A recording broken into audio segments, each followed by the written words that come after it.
Corsair's new flagship keyboard, if that's even a thing, is the K95 RGB Platinum. Platinum means good. It's got the subjectively best switches with the subjectively best design, complemented by the subjectively best software, all at the subjectively best price of $200 US. Wow. Never mind. Let's talk about that later. Out of the box, you get what appear to be the world's least attractive coasters, textured keycaps for MOBA and FPS shenanigans, accompanied by a keycap puller, a wrist rest that probably provides less support than an overstretched jockstrap, but we'll get back to that in a hot minute, and lastly, the keyboard.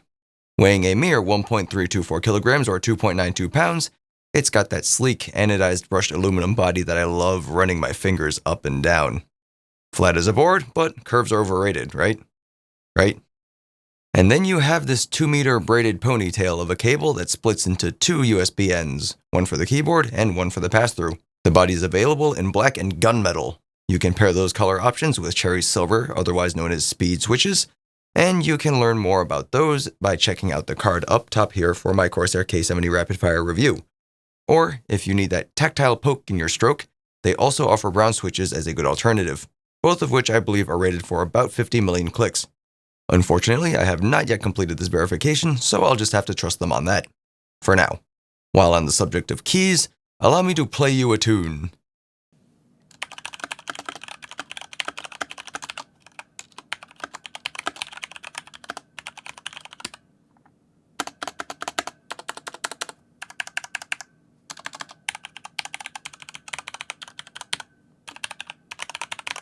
"100% anti-ghosting, and key rollover, and 2 fold-out feet for that extra rise, with no surprise, juke and jive, into the K95. It looks incredibly similar to the original version, with the addition of a slightly different button layout at the top, a new button dedicated to profile switching, reshaped media keys for better height and therefore easier access, though the volume wheel is a metal color now and it kind of stands out from the black aesthetic of the keyboard. But anyway, it's got a USB 2.0 pass-through featured at the top, and an incredibly vibrant RGB light bar spanning the length of the boogie board with 19 customizable zones.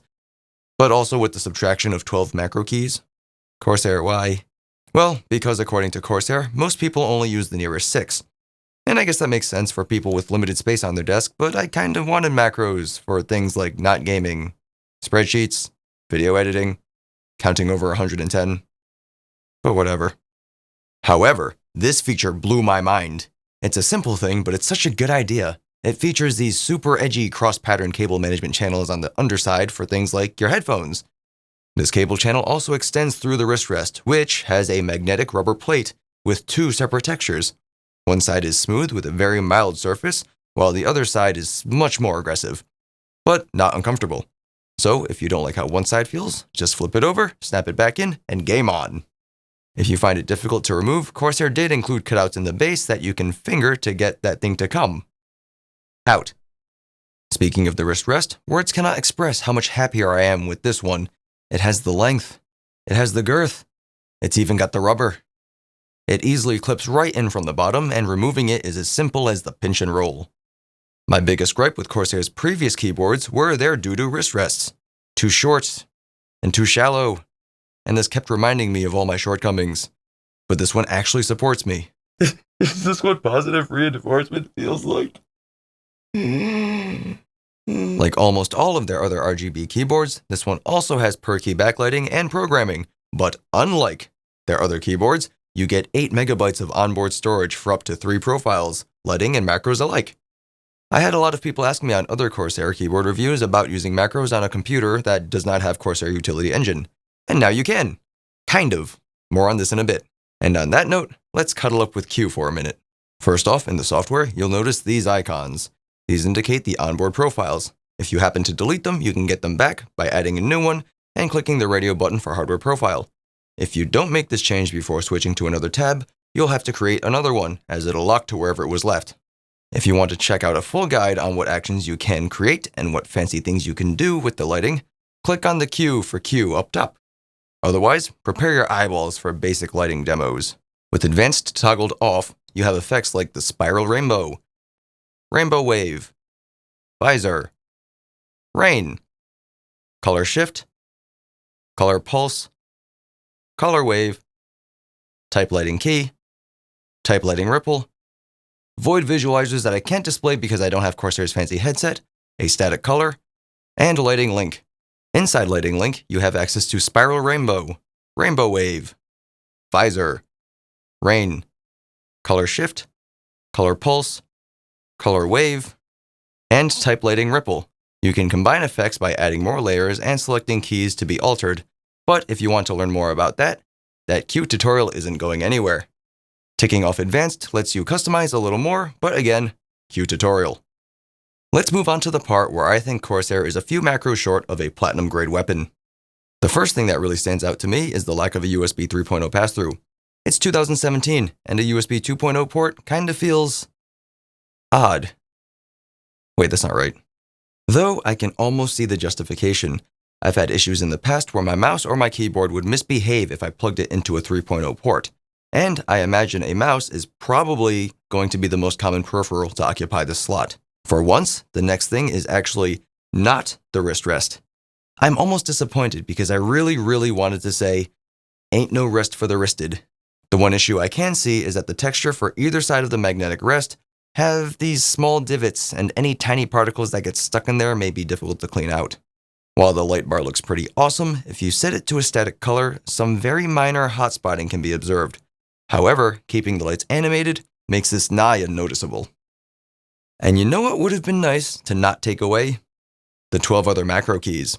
It's good that the keyboard is a little smaller, I guess, but I still kind of wanted them for other applications. This next part's not as big of a deal, but I also would have liked regular keycaps included for the macro buttons instead of the textured ones, just for a more uniform look. Now for that thing I kept saying we'd talk about in a minute. The 8 MB can store up to 3 profiles, but each profile can only store up to 1 standard lighting effect or 5 advanced lighting effects. There does not appear to be a limitation on macros, but still, my lighting, man. I used to be able to save several dozen game files on 8 MB. Console players are going to go nuts over this. My last issue, this keyboard is being marketed as the best keyboard Corsair's ever made. So why don't we have options for other switches like blacks or reds? Ironically enough, at least the lack of options here gives me the blues. Also, the strafe has these light bars at the sides of the keyboard that were a static white color all the time, kind of like LED sideburns. Can I get that in RGB too? Or is that being saved for the K95 RGB Platinum Pro? All that being said, I almost want to call it the K90Y. While that sounds like a lot of criticism, honestly, they're all relatively minor to me. I'm mostly sad that I couldn't get this with blue switches, but speeds are the next best thing in my opinion. Like I promised in the beginning, let's talk about that tear-jerking price tag. Coming in at $200 US, this is the most expensive keyboard I've ever put my grubby hands on. But is it worth it? It's got a lot of premium features minus the USB 3.0 pass-through. The keyboard itself is harder than I am, and this thing is a huge turn-on. The switches and keys are the bee's knees. The macros, backlighting, and software functionality have all been amazing in my experience.